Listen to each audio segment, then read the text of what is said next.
asanda Lama pijing em ngaso kenja Lama pi perthei long kariklau Jai na pi ba it men sim nga blau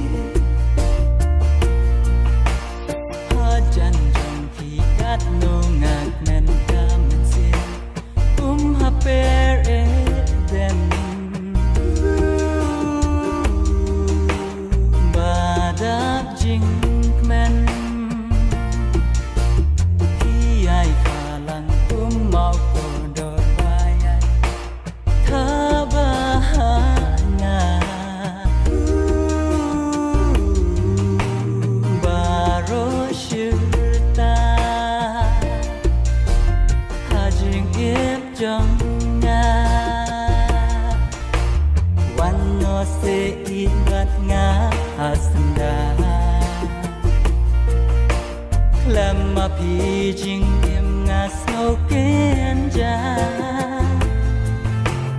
Lama pi perthei long kariklau Jai na pi ba it men sim nga blau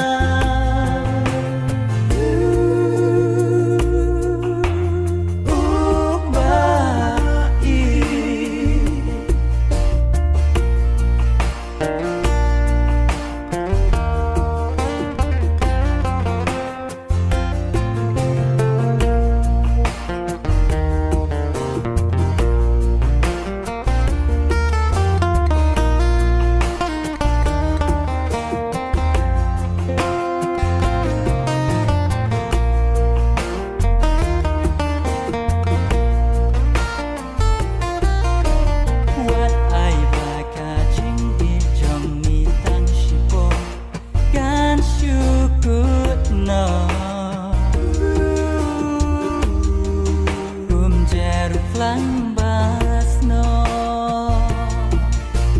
Henry Kermen bakan nang rem kat ba Yat kipor kisngi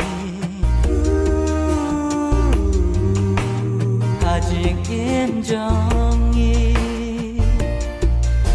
Shilan terkisngi